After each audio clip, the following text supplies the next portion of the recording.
Hello friends, நான் அஸ்வின் பாபு. இன்றைக்கி வீடியோவில் நம்ம என்ன பார்க்க போகிறோம்னு பார்த்தீங்கன்னா, ரீசெண்டாக நம்ம தமிழ்நாட்டில் ஒரு பிரச்சனை நடந்துச்சு இல்லைங்களா? டிஎன்பிஎஸ்சி எக்ஸாமுடைய கேன்சல். அந்த எக்ஸாம் வந்து கேன்சல் ஆச்சு. ஏன் கேன்சல் ஆச்சுன்னு நம்ம நிறைய பேருக்கு தெரியும், சில பேருக்கு தெரியாது. நானே இந்த வீடியோ ரொம்ப லேட்டாக தான் போஸ்ட் பண்ணுறேன். ஓகேங்களா? இந்த வீடியோவை பற்றி முன்னாடியே பேசணும்னு நினச்சிருந்தேன். பட் ஆனால் இன்றைக்கி தான் இதை பேச கரெக்டான டைமாக கிடச்சிது. ஸோ எக்ஸாம்ஸ் ரீஷெடியூல் பண்ணியிருக்காங்க, சில பேருக்கு தெரியும். அது எல்லா டீட்டெயில்ஸும் இதில் சொல்லியிருப்பேன். ஸோ வீடியோ கரெக்டாக எண்டிங் வரைக்கும் பாருங்கள், உங்களுக்கு நிறைய ஒரு கிளாரிஃபிகேஷன் கிடைக்கும். ஓகேங்களா? ஸோ அதுக்கு முன்னாடி இந்த மாதிரியான ரெகுலராக நீங்கள் வீடியோஸ் பார்க்கணும் அப்படின்னா சப்ஸ்கிரைப் பண்ணி சப்போர்ட் பண்ணுங்கள். டெய்லி ஒரு வீடியோ போஸ்ட் பண்ணுவேன். இப்போ இந்த வீடியோக்குள்ளே போகலாம், இந்த இஷ்யூக்குள்ளே போகலாம். ஓகேங்களா? ஃபஸ்ட் இந்த இஷ்யூ என்ன நடந்தது அப்படின்னு பார்த்தீங்கன்னா, February 8 ஒரு எக்ஸாம் நடக்குது. ஓகேங்களா? தமிழ்நாடு ஃபுல்லாக நடக்குது, நிறைய இடத்துல நடக்குது. சென்னை, கோயம்புத்தூர், சேலம், பெரிய பெரிய டிஸ்ட்ரிக் எல்லாமே மொத்தம் ஒரு 18 to 20 டிஸ்ட்ரிக் கிட்ட இந்த எக்ஸாம்ஸ் வந்து சென்டர்ஸ் இருக்குது, நடந்துகிட்டு இருக்குது. ஓகேங்களா? ஸோ ஸ்டூடெண்ட்ஸ் வந்து இது என்ன எக்ஸாம் பார்த்தீங்கன்னா, குரூப் 2 அண்ட் குரூப் 2A இந்த எக்ஸாம் தான் நடக்குது. ஸோ டிஎன்பிஎஸ்சி எக்ஸாமுக்கு ப்ரிப்பேர் ஆகிட்டு நிறைய பேர் பல வருஷமாக ப்ரிப்பேர் பண்ணிகிட்டு இருப்பாங்க.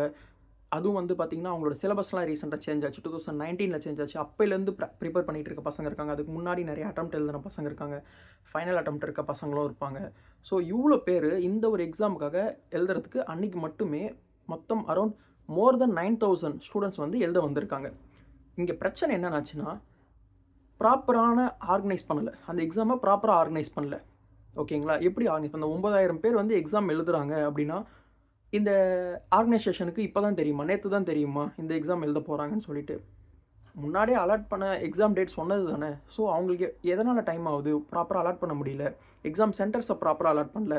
ஃபார் எக்ஸாம்பிள், நிறைய பசங்க வந்து சென்னையில் வந்து போய் எழுத போயிருக்காங்க. அங்கே வந்து பார்த்திங்கன்னா சென்டர்ஸ் வந்து ப்ராப்பராக இல்லை. எங்கே போகணும், போய் எக்ஸாம் சென்டருக்கு போய்ட்டு ஹால் டிக்கெட் கொண்டு போனால் அவங்களுக்கு இங்கே சென்டரே கிடையாது. சரி, ஒருத்தர் 2 பேர் தான் மிஸ் ஆச்சுன்னு பார்த்தா மோர் தென் 600 to 900 ஸ்டூடெண்ட்ஸுக்கு வந்து இந்த மாதிரி இஷ்யூ, சேம் இஷ்யூ.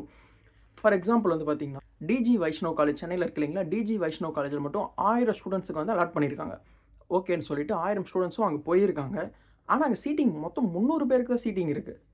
ஸோ எந்த அளவில் அவங்க கம்யூனிகேட் பண்ணியிருக்காங்க, எந்த அளவுக்கு அவங்க வந்து ஆர்கனைஸ் பண்ணியிருக்காங்கன்னு பாருங்கள். சீட்டிங் அரேஞ்ச்மெண்ட்டே 300 பேருக்கு தான் பண்ணியிருக்காங்க. ஆனால் அலாட்மெண்ட் ஸ்டூடெண்ட்ஸ் வந்து 1000 பேருக்கு போயிருக்கு. அங்கே போய் பார்த்தா இங்கே கிடையாது, வேறு சென்டருக்கு போங்கன்னு சொல்கிறாங்க.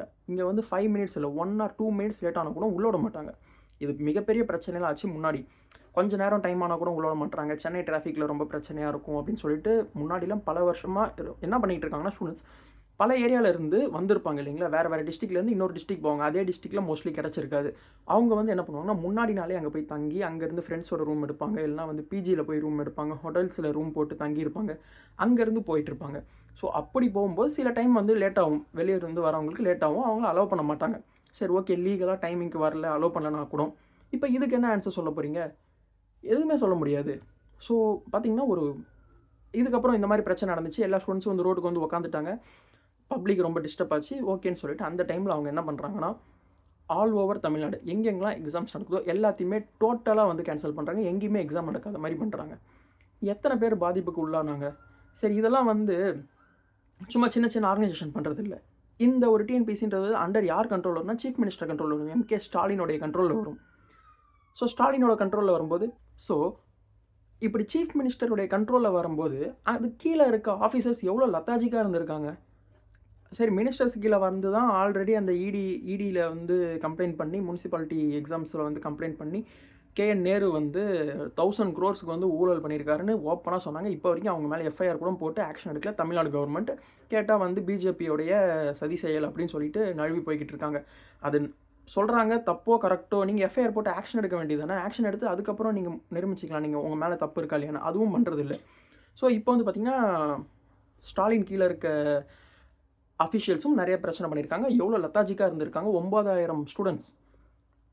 ஃபார் எக்ஸாம்பிள், இப்போ ஒரு கட்சி வந்து மாநாடு போடுறாங்க, கட்சி வந்து மீட்டிங் போகிறாங்கன்னா அவங்களுக்கு ஒரு 40, 50 ரூல்ஸ் சொல்கிறீங்க, அத்தனை கண்டிஷன் சொல்லி ஃபாலோ பண்ண சொல்கிறீங்க, அவ்வளோ ஆர்கனைஸ்டாக பண்ணணும்னு சொல்கிறீங்கல்ல. அவ்வளோ ப்ரெஷர், உங்களுடைய ஆப்போசிட்டை ப்ரெஷர் பண்ணுற தெரிஞ்சவங்களுக்கு உங்கள் கீழே இருக்க அந்த ஒரு அஃபிஷியல்ஸை உங்களால் கண்ட்ரோல் பண்ண முடியாதா? சரி, ஓகே, இந்த டிஎன்பிசிக்கு வேறு என்னென்னலாம் வேலை இருக்குது, இவங்களோட ரெஸ்பான்சிபிலிட்டிஸ்லாம் என்னென்னு பார்த்தீங்கன்னா, சும்மா இது வந்து ஒரு சாதாரண இன்ஸ்டியூஷன் கிடையாது. இது வந்து ஒரு மிகப்பெரிய தமிழ்நாட்டில் இவங்களோட வேலையே வந்து பார்த்திங்கன்னா, எக்ஸாம்ஸை கண்டக்ட் பண்ணுறது, ப்ராப்பரான கேடட்ஸை ரெக்ரூட் பண்ணுறது. தமிழ்நாடு கவர்மெண்ட்டில் வந்து இவங்க இருக்கணும், இவங்க இருக்கக்கூடாது, ஹையர் அஃபிஷியல்ஸாக அந்த கவர்மெண்ட் வந்து ரன் ஆகிறதே, அந்த கவர்மெண்ட்டோடைய நேச்சரே வந்து பார்த்திங்கன்னா அமைக்கிறதே இந்த ஒரு ஆர்கனைசேஷனால் மட்டும்தான் முடியும்.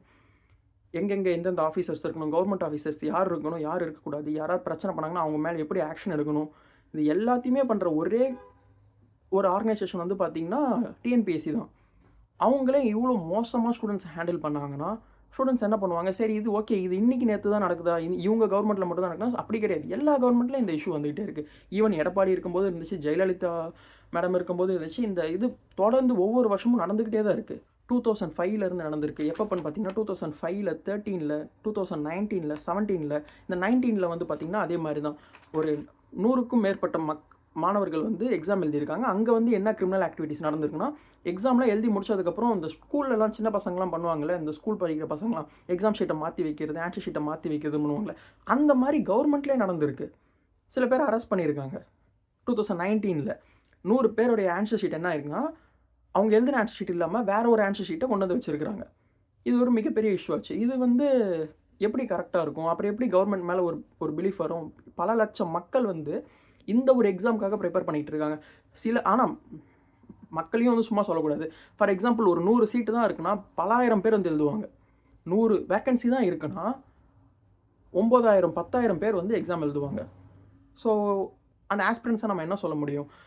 அவங்களுக்கு ஆசை இருக்குது, எழுதணும்னு ப்ரிப்பேர் பண்ணுறாங்க. பட் அதை நம்பி தானே வந்து எக்ஸாம் எழுதுகிறாங்க. கவர்மெண்ட் தான் அதை ப்ராப்பராக ஆக்ஷன் எடுக்கணும். சரி, ஓகே, இந்த எண்ட் ஆஃப் தி வீடியோ நம்ம இந்த இஷ்யூக்கு வருவோம். இப்போ வரைக்கும் பார்த்தீங்கன்னா 5 பேரை சஸ்பெண்ட் பண்ணியிருக்காங்க. ஓகேங்களா? கவர்மெண்ட் அஃபிஷியல்ஸ் 5 பேரை வந்து இந்த ஒரு இஷ்யூக்காக சஸ்பெண்ட் பண்ணியிருக்காங்க. இது வந்து ரீஷெடியூலும் பண்ணியிருக்காங்க. எப்போ எக்ஸாம் ரீஷெடியூல் பண்ணியிருக்காங்கன்னு எப்போ பண்ணியிருக்காங்கன்னா, குரூப் 2 அண்ட் குரூப் 2ஏக்கு வந்து 2க்கு வந்து பார்த்திங்கன்னா 22 ஃபெப்ரவரி, இன்னும் வந்து ஒரு 4 to 5 days தான் இருக்குன்னு நினைக்கிறேன். ஆமாம், 22 ஃபெப் வந்து ரீஷெடியூல் பண்ணியிருக்காங்க. 2ஏக்கு வந்து மார்ச் 15 வந்து ரீஷெடியூல் பண்ணியிருக்காங்க. ஸோ இந்த வீடியோவை எல்லாருக்கிட்டையும் ஷேர் பண்ணுங்கள், எல்லாருக்கும் தெரியப்படுத்துங்க. கவர்மெண்ட் எந்த அளவுக்கு இருக்குது, எப்படி இருக்கணும், அவங்க யாரெல்லாம் கொஸ்டின் பண்ணணும், யாரை ப்ராப்பராக சூஸ் பண்ணணும் அப்படின்றத எல்லாருக்கும் தெரியப்படுத்துங்க. ஸோ ஸ்டூடெண்ட்ஸ் வந்து இந்த வாட்டி கரெக்டாக கொஞ்சம் சீக்கிரம் போயிடுங்க. இஷ்யூ இருந்துச்சுன்னா முன்னாடியே தெரியப்படுத்துங்க. மோர் தென் 1 hour or half an hourக்கு முன்னாடியே சென்டருக்கு போயிடுங்க. உங்களுடைய சென்டரில் எங்கே இருக்குன்னு ரீஷெடியூல் பண்ணியிருக்காங்க, எல்லாமே மாற்றிருப்பாங்க. உங்கள் பழைய சென்டருக்கு போயிட்டு ஏமாந்துடாதீங்க. ப்ராப்பராக இப்போயே செக் பண்ணிவிட்டு முன்னாடியே ப்ரிப்பேர் ஆகுங்க. All the best. தேங்க்யூ. இது எல்லாருக்கும் ஷேர் பண்ணுங்கள். இந்த வீடியோவில் தான் ஷேர் பண்ணணும்னு நினச்சேன். என்னை சப்போர்ட் பண்ணணும் அப்படின்னா சப்ஸ்கிரைப் பண்ணி சப்போர்ட் பண்ணுங்கள். டெய்லி ஒரு வீடியோ போஸ்ட் பண்ணுவேன். நெக்ஸ்ட் வீடியோ பார்ப்போம். தேங்க்யூ. பாய்.